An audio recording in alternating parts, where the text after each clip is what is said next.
for episode 8 of the Cash Flow Corner, along with myself, Aaron Thomas, with my brother, Jacob Thomas. Yeah, welcome in and welcome back to all the listeners here tuning in for episode number 8 of the Cash Flow Corner. We're super happy that you guys are continuing on this podcast series and this journey here with Aaron and I. So we're happy to have you guys listening in.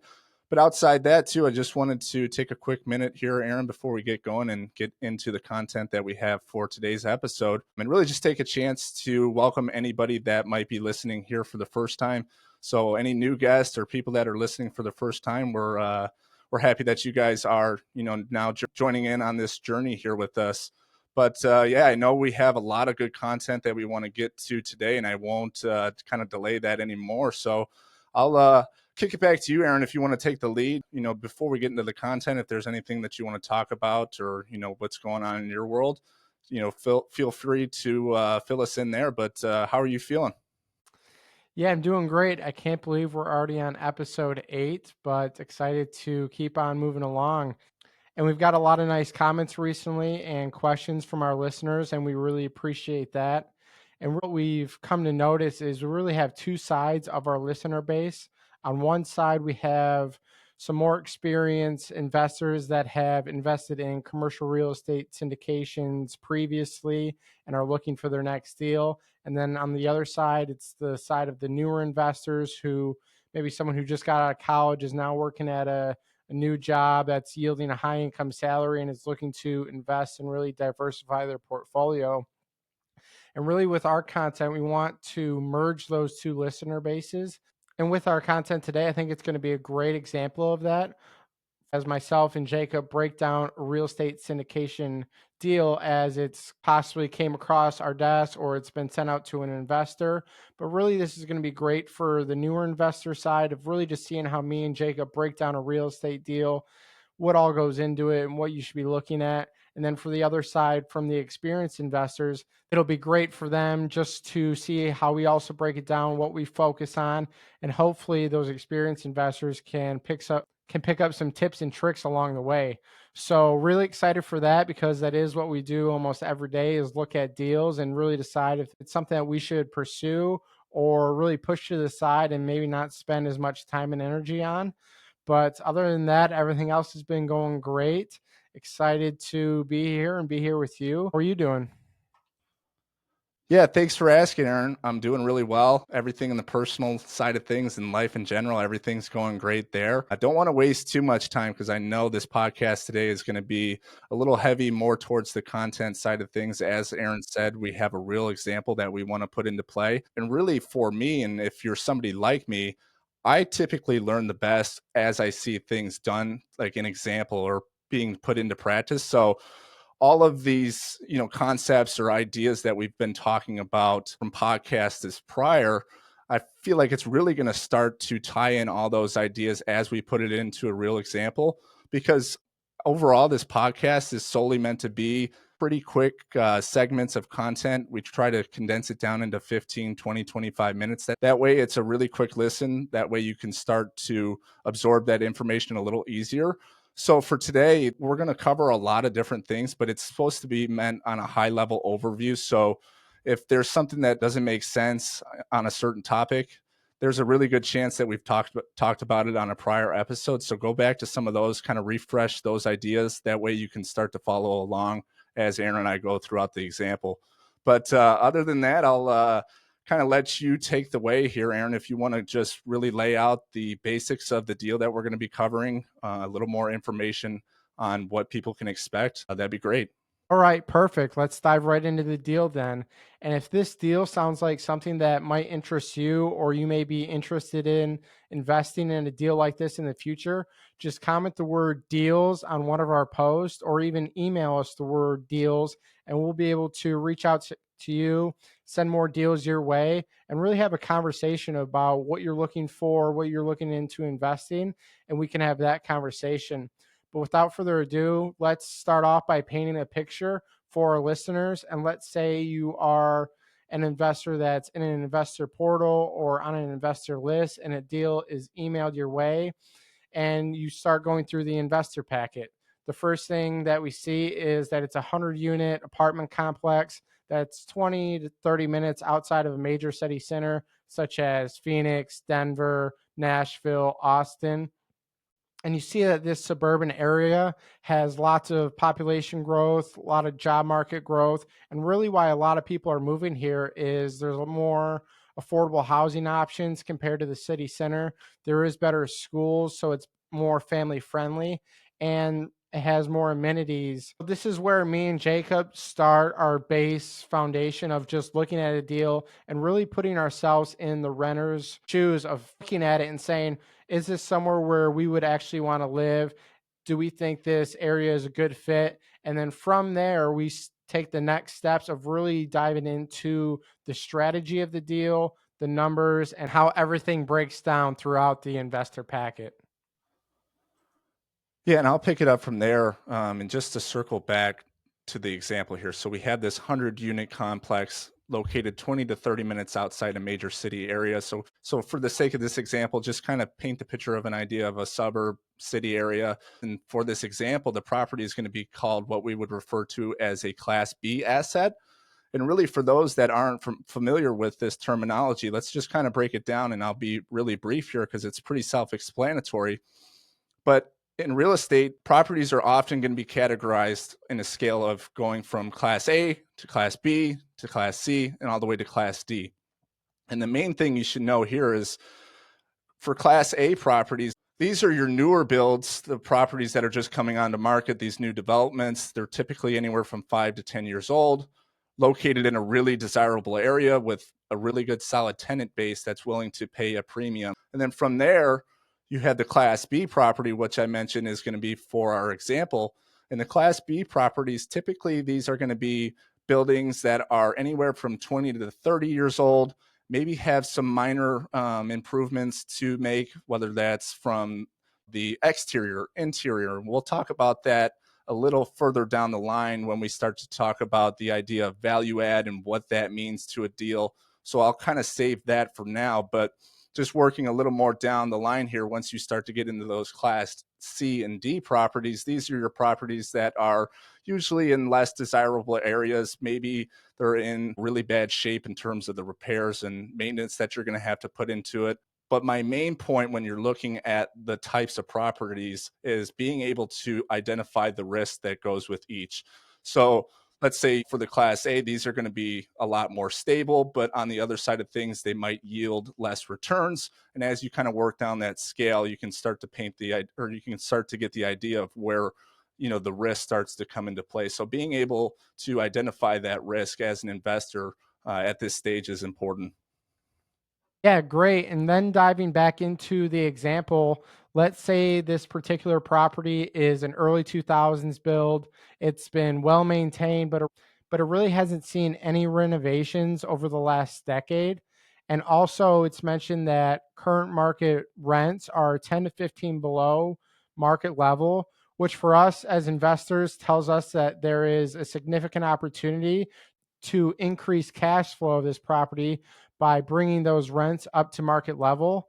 Also, it's noted that there is some underutilized space, such as large common areas that can be renovated or updated, let's say into a gym facility or work from home business space, just anything that ultimately helps increase tenants' interest and then helps increase those rents to ultimately increase the property's value is the biggest focus. And just finding different ways to do that is a huge note to make whenever you are analyzing these types of deals.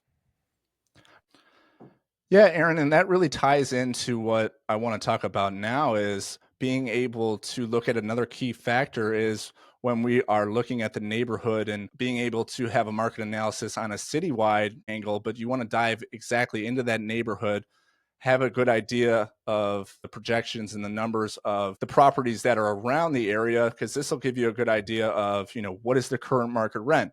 What is the current vacancy rate within these properties around the area? And then it's also going to give you a little more understanding of, who is the tenant base? Who are these renters that are going to be at the property? So These are such key factors to know when evaluating a deal. And for this example, what we have here is I'll just break it down real quick. We're in a really strong rental market with a lot of young working professionals, young families. The local economy is thriving with businesses popping up around the area. And then there's also a low vacancy rate in nearby complexes, like I was talking about. So this really suggests to me that there is a stable demand for rental units within this particular area. So when evaluating a property as a whole, you have to be able to dive in and get a better look at the surrounding area. For me, those are all positive things that we look for, which would give us the thumbs up to, take a deeper dive into this deal. Yeah, that's great. And still going along with the detailed market analysis, let's say the investor packet also says that it's found that there are similar renovated properties in the area that are charging 20% more in rents than what our example property is charging. This suggests to us a large value add opportunity. And speaking of value add, this may be able to be done through updating units, such as adding modern finishes, updating flooring, adding new countertops, adding stainless steel appliances, while on top of that, also updating the exterior of the property by adding a new paint job, upgrading the curb appeal of updating the landscaping. All these upgrades just ultimately adding up to increased value of the property, and finding any ways you can to really bring value to the property to increase rents, which ultimately increase the property's value. So understanding what the strategy is and where it's going to be implemented is a huge focus whenever you are going through an investor packet, because you want to see where the capital is going, what it's being used for, how they plan on using that capital, and what they're going to update it with. So ultimately, that it does increase the property's value is a huge focus for us whenever we're going through deals as well. Yeah, that's exactly right. And the one point I'll make on that before I kind of tie in everything else is you have to be, mindful of the fact of when you're going through this stage of observing whether you can come in and do certain renovations to increase that rent.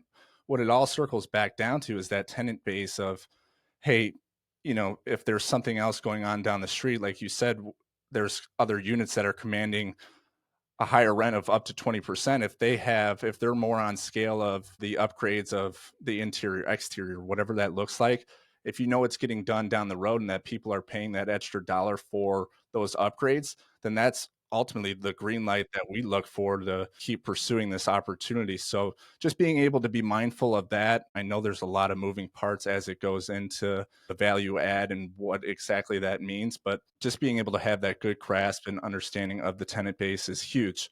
So just to quickly summarize everything that we have looked at and discussed up to this point, we are looking at a well-located Class B property in a growing suburb area with a solid tenant base. This property is underperforming relative to its potential, primarily, like I mentioned, due to those outdated units and those below market rents. And really, for Aaron and I and any GP, in terms of the business plan, our business plan would solely be to focus on making those strategic renovations and rebranding that property to capture that upside that the property's lacking compared to some of those other properties in the surrounding area. And then my main point to that, or the end goal, is to ultimately improve and keep driving cash flow while at the same time throughout the hold period being able to continually raise rents, which drives that property value up. And that's really the main goal, because by creating a strong return for our investors when we eventually sell this property, it's not only going to make Aaron and I happy, but it's going to make all those investors happy too. Yeah, yeah, exactly. And really, just to put this all into perspective, it's not just a speculative play. The improvements that are planned are based on solid market data, and there's a deep understanding of the local rental market. We're not just hoping for appreciation, we're actively creating that appreciation through this value add strategy by updating the property to increase the property's value, and really understanding that strategy and the strategy that's put into place for any investment deal is a huge note to focus on prior to investing in that deal. And really understanding what strategy is going into place is one of the main focuses going through an investor packet and understanding a commercial real estate syndication deal. All right, so now that we have that covered, we have the deal specifics, we have a little more information about the history of the property, we have the information about the value add and the plans to increase rents and what that looks like. Let's transition a little more into the deal structure, a little more about the returns that happen on the end, and everything that that includes. So let's just take a deeper dive into this example. So to purchase this property that we are talking about and to complete the renovations that we had mentioned, the total capital needed upfront is going to be $10 million. As an LP, you might be asked to invest a minimum of $50,000. And this is all depending on how the GP structures the deal. For this example, what we would say is one share of this deal is going to be $50,000. So just knowing that from an LP standpoint, that there's a minimum to get in for each share. But for this example, that minimum would be $50,000. And then from the GP standpoint, they will typically contribute anywhere from 10 to 20% of the equity, with the rest coming from passive investors. And I like this because it shows, when the GP has some skin in the game and they're right there investing with you, making sure that, everybody's interests are aligned. I feel like that helps put a lot of people at ease, and knowing that the GP is involved on their own too. So I feel like that's important to note as you start to look into these deals in the future. Yeah, exactly. And really, whenever an LP is looking through a deal like this, it's always the question of what kind of returns can I expect? And in this specific deal, we're looking at projections here. So keep in mind that these are estimates. Let's say this deal projects a cash on cash return of 8% during the hold period and an internal rate of return of 15% over that 5-year hold period. That means if everything goes well and according to plan, you would see steady income from rents plus a nice payout when the property is eventually sold at the end of the hold period.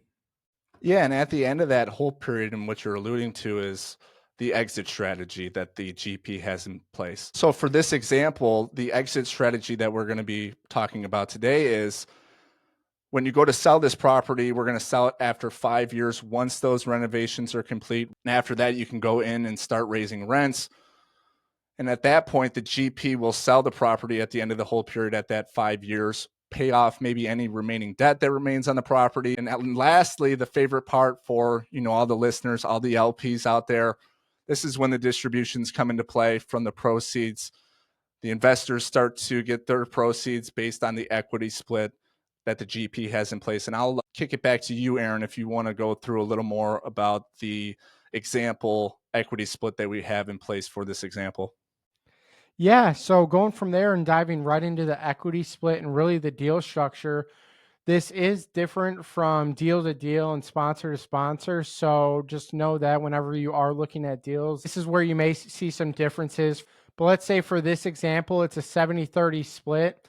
That means that 70% of the proceeds go to the LPs and 30% of the proceeds go to the GPs. So ultimately, what this means is if the property performs well, the bulk of the equity does go to those limited passive investors. Yeah, and on top of that, a point I want to mention for the LPs to be aware of or have a better understanding of is this idea or the concept of the preferred return and what this means for both the LP and the GP. So in this example that we have, you're going to see an 8% preferred return. And what this means is, for that first 8%, all of the proceeds go directly to the LP. And then once you hit that 8% return metric, this is where the GP starts to take their share of the deal. And what this is ultimately designed to do is going back to that idea or that concept of having aligning interest between the GPs and the LPs, because being able to prioritize those returns of getting the LP's money back first is so important to having those interests aligned and being able to trust the GP throughout the whole period of the deal. Yeah, that's great. And still sticking with equity split and equity structure here, you may see what we call a waterfall structure, which I know I've mentioned it before. But like Jacob said, that if there's an 8% preferred return, up until that 8%, the limited passive investors are paid out first. And then past that, there may be that 70-30 split from 8 to 12% between the limited passive investor and the general partner.